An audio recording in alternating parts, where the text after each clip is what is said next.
Hi everyone, welcome back to another live stream. I did not advertise this for you guys, so I was not able to notify a lot of you that I was going live because it's the spur of the moment. Baby happens to be sleeping good tonight, or at least early enough that I can come on here. So that's why I'm doing this, and I'm just going to answer a bunch of your questions. And hopefully, I'm thinking about 30 minutes worth of questions, so hopefully I can answer a lot and give you guys a lot of support during this time. We all just had the stomach flu, so I wanted to share something really awesome that I kind of discovered with that and a remedy before I answer questions, and then we'll go into it. So, we all had the stomach flu, but there's something really cool that happened. Okay, so let me break it down. Last week, there's six of us in the family now. So, last week, my youngest daughter started throwing up, and she was around a family that had the stomach flu right before us. So she started throwing up, and it was 2 days of just chaos. And then everybody got cleared up. And then my second son got it, was throwing up, missed some school, and then that cleared up. So it kind of went from like one person at a time through the family. So everybody got it, but myself and my other son. And we were taking, just for, a different protocol, we were doing olive leaf. Now we know olive leaf is antiviral, antibacterial, antimicrobial, antifungal. I wasn't taking it for stomach flu. We were taking it way before just for gut health. And we were taking it every single day, a few times a day. And so the stomach flu rolled around for us, and all we had was slight nausea, and that was it. I kind of felt like I was going to throw up here or there, but like days went on, never threw up. Same with my son. And then it was kind of crazy. It just passed us. We did have some mild symptoms, like I had a fever and I had like some achy bones, but so mild compared to everybody else in the family. And I was like so happy because we know the powers of olive leaf, but I just thought it was super cool that the fact we were actually taking it, no one else in the family was. And we didn't throw up. So my thoughts were it was killing the virus and the pathogens in the stomach. So when our body recognized like, oh, hey, there's something here, we don't like, instead of forcing us to throw it up, the olive leaf was killing it. And so we didn't have to throw up. So that's my analysis, but it worked so well. So I love that. And I just thought I'd share. I thought it was really cool. All right, so you guys can start posting your questions in the comment section and I will start answering them. I'm gonna try to put my phone down for a second. There was a post, let's see if I can actually stabilize this, hold on.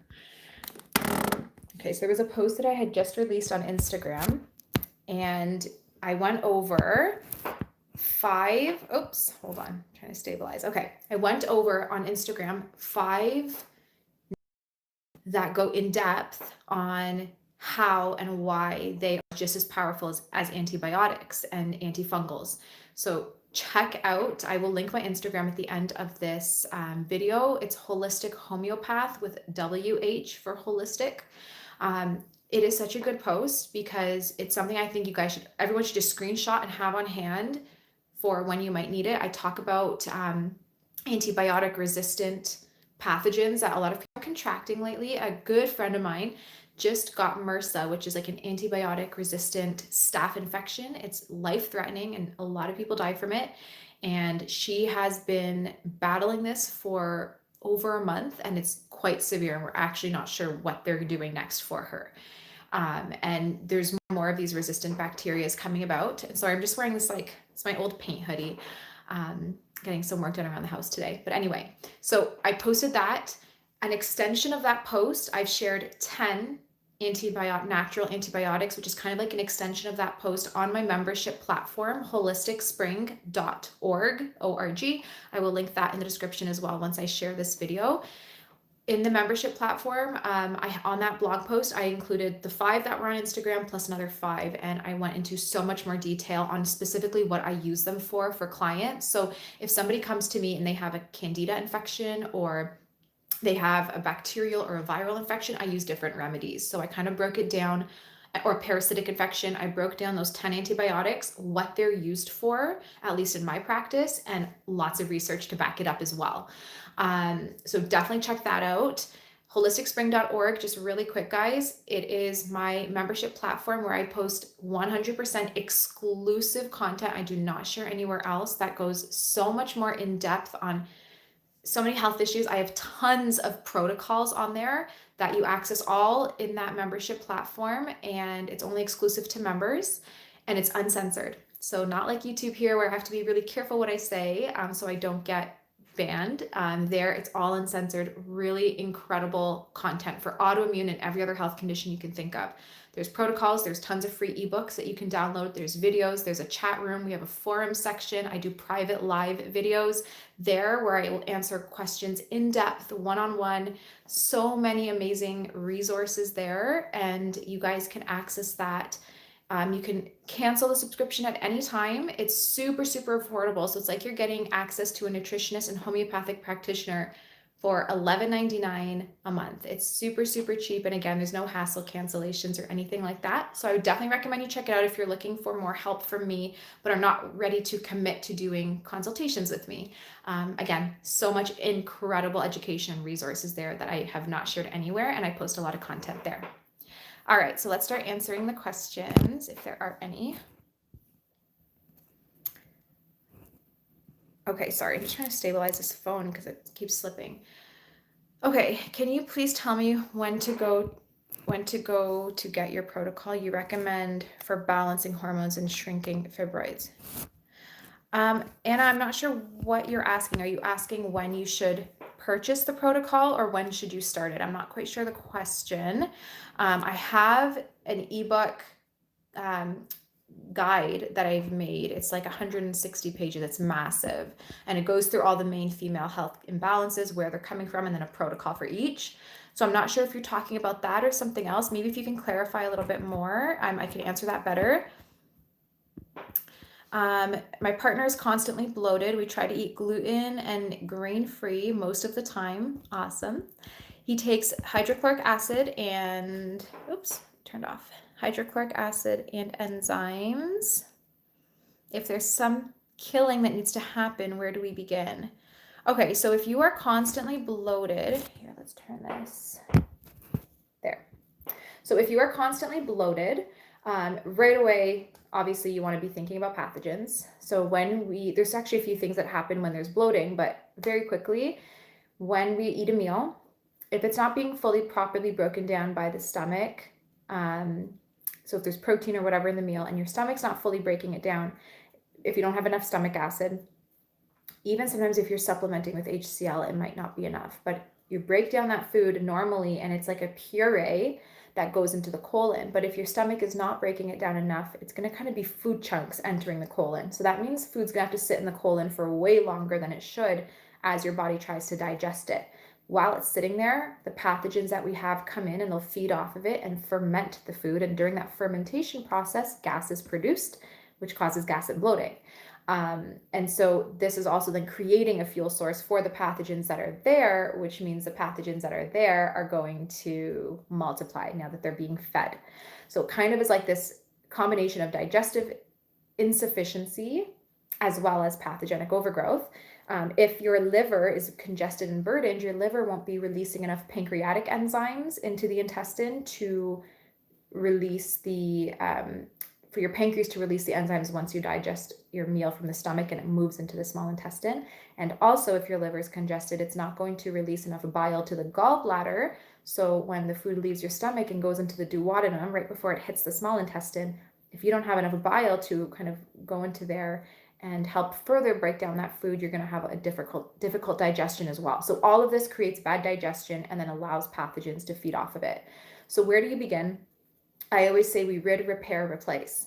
So first things first, before you can fix anything, you've got to start clearing out pathogens. I recommend always like a more generalized antifungal, antiparasitics. Check with your doctor or practitioner. Never take these unless you're sure that they're good for you, because there are sometimes these are great to viruses, pathogens, bacteria, fungus, whatever might be there, because we all right. I think I was just disconnected for a second. All right, hey guys. All right, I think I was just disconnected for a second. All right, hey guys. I'm not sure where I cut off, so I'll just kind of, let me also open this, just get a little bit more internet speed. Okay, so back to what I was saying. I'm not sure where I cut off when the connection stopped, but typically when you repair the liver so it can release more enzymes and bile. You repair the stomach so it can produce more HCl. At the same time, working on thyroid and other things that could trigger an underactive stomach. That you do all that, then the final phase is the replace phase, and that's where you really go in and replace probiotics and protocol I have in my Candida ebook, my leaky gut ebook. I have a bundle right now. You can get both for $60 Canadian, which I think is like maybe $40 US. So it's the cheapest it's ever been. It's like you're getting buy one, get one free. So that will be on my website, holisticspring.com, or I'll link it down below as well once I post this video. But there's a protocol there you could follow, or you can definitely just try things on your own, kind of working within that RID repair replace protocol. So I hope it helps and answers your question. Okay. And you also asked, if killing needs to happen, can you ensure eliminating pathways are open during? I am not quite understanding this question. So if you ever want to kill pathogens, you have to make sure you're supporting your elimination pathways, or you will have some kind of backup of toxins in your cells, and in the long run will create issues. So supporting the liver and kidneys is a must. Making sure you're also drinking a lot of water and having healthy bowel movement. So taking fiber, things to improve elimination through obviously the liver and the gut is important too. Okay, so in my Candida ebook, guys, I do have homeopathic liver and kidney drainage included in there. I also have protocols on my membership platform as well. So if you guys want that drainage support, there are different protocols you can follow. Okay, let me see. Okay, sorry. Anna says, I meant, where can I find the information you said before you have a protocol for balancing hormones? Okay, yeah. So Anna, I have, again, you can find some hormonal support on my membership platform, holisticspring.org. You can also get my ebook, which is way, way, way more in depth and has so much education too. So if you want to actually learn about what's happening with your hormones, then that might be better for you too. That one is on my website, holisticspring.com. And you can click the ebooks tab and find it there. But in every single one of my YouTube videos, I have it linked as well. So you can go to any of my YouTube videos, go to the description, find my ebooks, find my membership platform, and then just see what's right for you. I tried to give him protein shakes. And so typically, it doesn't matter if the food is pureed or whole to a certain extent. If you are having any protein, any carbs, anything like that, you're going to have some degree of bloating because there's still something for the pathogens to feed off of. And when the SIBO potentially or overgrowth is so it's so progressed, anything you eat, whether it's pureed or not, is going to cause that bloating. But that's how it starts, is when you eat a meal and your stomach is not digesting well, and then it starts to move into the colon and it's not digested, the pathogens will feed off of it, they'll start to overgrow, and that's what kind of starts the process. So now where he's at, he's way more progressed than the beginning, obviously. So at this point, he's going to have bloating with mainly whatever he eats until he improves the overgrowth and the different imbalances within the liver and gallbladder, things like that. But that's how it starts. I guess that's what I was trying to explain.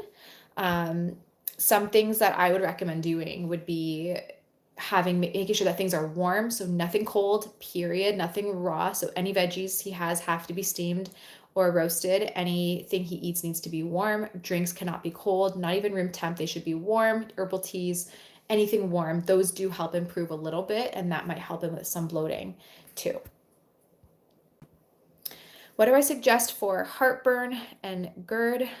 Margaret Reed asks, what are some foods and supplements? So I just made a video on ulcers, and that can apply here. I also had a video on GERD that I released recently, and also tons of info on the membership platform. So I don't want to reiterate too much, but I'll just very briefly get into it. So heartburn could be two things. It could be an overactive stomach, which is not as often as actually an underactive stomach. So if your stomach is not producing enough acid, whether it's related to the thyroid, stress, or anything else, if your stomach's not producing enough acid, if you picture a fist and like every time you open and close your fist, this is normally how your stomach is digesting. So literally squeezing your food, mixing it with the acid, trying to digest it. If you don't have enough acid, instead of just kind of opening and closing and squeezing gently, your stomach is like kind of going like this, like squeezing really hard, trying to break down the food. Now, imagine if you had wet hands and you go like this, like really hard, really quick. Water usually will squirt out a little bit, right? There usually is going to be some kind of stomach is really straining and there is a little bit of acid, not enough. So your stomach's working hard, but a little bit, the little bit of acid that your stomach does have is going to shoot out of the stomach up the esophagus, which is alkaline, and you're going to instantly feel that burn because if something acidic hits something alkaline, you'll feel that discomfort. So that's usually with heartburn, it's an underactive stomach, and most of the time people will take Tums or some kind of product like that to further lower stomach acid. It helps improve the burning in the throat, but it makes the stomach issue worse because now you have even less acid. So the stomach is working even harder and even harder and even harder, which causes more heartburn. And then you're constantly stuck on Tums. So what you want to do, again, check with your doctor because it depends. If you actually have an overactive stomach, you don't want to do this. But if you have it underactive, this can be really helpful. Is actually taking like a shot of apple cider vinegar or hydrochloric acid with your food to actually increase your stomach acid. And this will cause your stomach to actually relax and not have to try so hard to break down your food. And then instead of squeezing so hard and allowing acid to go back up the esophagus, it's just going to digest a lot more gently. And that can help. You also can do, there's like tissue salts, so homeopathic tissue salts you can take to help with the acid as well. So for example, there's one called Nat Sulf or Natrum sulfuricum, which you can take. Also Calmer or Callium muriaticum homeopathic tissue salts can really help with heartburn. So those are something to consider. And then you also can look into doing things like temporarily marshmallow root or not with your meal, but between to kind of soothe. It's really coating on the throat too. And then you can do things like aloe vera gel as well. But these are things that you want to be careful with because if you're doing too much alkaline stuff, it's going to further inhibit acid production. So you want to get to the root of your stomach imbalance and say, well, why am I having these problems? A lot of times it's related to the thyroid. So really looking deeper into the root and getting that addressed is what will help. Some foods to consider would be, first of all, pureeing or cooking things really softly. So if the more soft and broken down your food is, the less your stomach's going to have to strain, right? So what I recommend is like, think of like a baby diet, not that you actually have to puree everything you're eating, but slow cook your meats, steam all your veggies nice and soft, puree things into a smoothie, and don't eat large volumes of food. So eat smaller portions of food, but maybe a little more frequently throughout the day. I hope that helps. And also don't drink with your meals, not much at least. All right. Sometimes after I eat, I get a pain on my right chest. Is that gut issue? So like up here, if it's like actually your chest and not like here, which could be your liver. Liver is quite high, but it's still on the right side. So if it's like lower right chest, it could be a liver pain, which could be liver stress. So a lot of people who eat liver inflammation or whatever, and it's going to cause some, so it could be liver pain. If it's higher up, typically that's chest, so lungs. I know a lot of people will have like a lung pain, but why is it happening after you eat?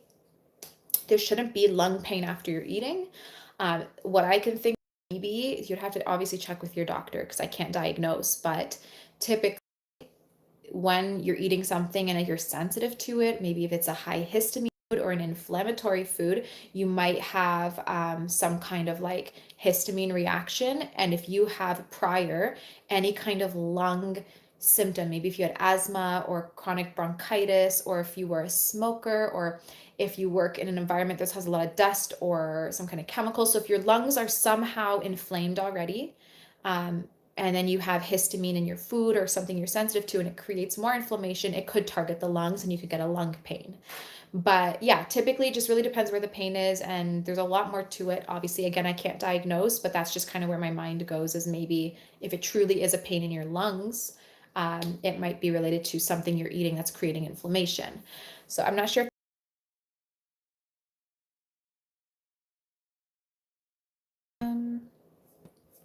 Okay. And one other thing is there's a lot more to it in the sense of, so for example, with the stomach, even when I make YouTube videos, I always want to, I'm gonna have to charge this. Yeah, I'm sorry. I don't know what's going on with the connection today. I see it freezing on my end too, so I apologize for that. But back to what I was saying, just really quickly, when I make YouTube videos or share information and content, there's a lot more to it. So typically, if you're working on the stomach, for example, a lot of times we say, okay, you want to work on the stomach and improve the way the stomach is digesting and functioning, but you also want to be, like I mentioned earlier, going deeper. So you want to figure out, why is my stomach not working, or why am I getting bloating, or whatever the symptom is, and go deep and address it. Because at the end of the day, as beautiful as natural supplements are, if you're taking hydrochloric acid or something like that, you'll be on it the rest of your life if you're not getting to the very root of the stomach. So I actually made an Instagram post going into detail on kind of like, how do you figure out your root cause? Now, this is where a practitioner comes in, because they obviously they're trained to do this, but what I normally do, and I'll give you an example.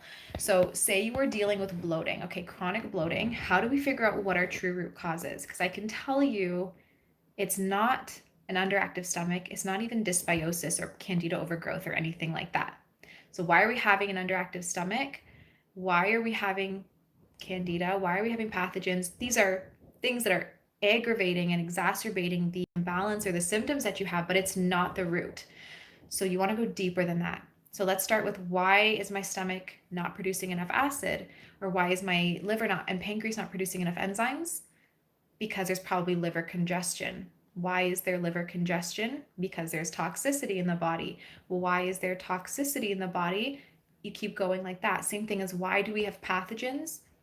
Because if there's toxins within the liver and the body and the kidneys, the body cannot drain toxicity. So they stay in our system, whether it's heavy metals, whether it's glyphosate, doesn't matter what it is. When we have toxicity in our cells, our body becomes very inflamed and our immune system becomes super exhausted and weakened from constantly trying to eliminate and discard old cells that are storing toxins in them. So as our immune system becomes really weakened, we lose that Th1 immune status, which is the part of our immune system that scans our body for viruses, pathogens, cancer cells, etc.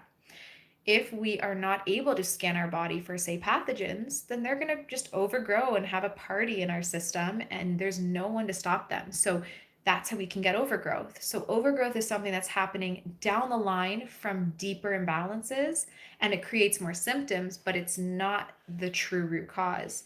So what we want to do is say, okay, if toxins are a big factor here, let's start getting rid of them. Let's start clearing out the liver so things can leave the system. And then our immune system can start to have more capacity and energy to start fighting off pathogens and doing other stuff for us.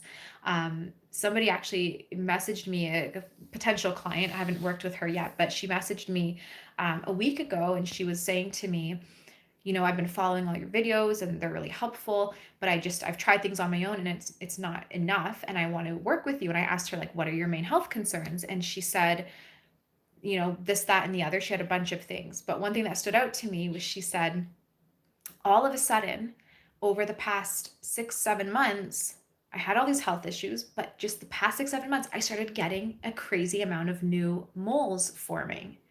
And right away, my mind goes to, based on her symptoms that she was having and her other health issues, I know she has immune weakness. And my mind started going to the fact that I know, just based on what she told me, she doesn't have a strong Th1 immune system. We know that moles they're like benign growths. Hopefully they're not turning cancerous, but they are benign growths, but they're still growths. They're still cells that are damaged and that are multiplying. And that's your Th1 immune system's job, to fix and get rid of and prevent any kind of cancerous cells, benign or whatever, to be eliminated. And so if you lose your Th1 immune status, you lose your ability, or at least some degree of ability, to clear out cancer cells. And every single person has cancer cells forming every single day, but our immune system is what keeps it from getting out of control. And so it clears it out.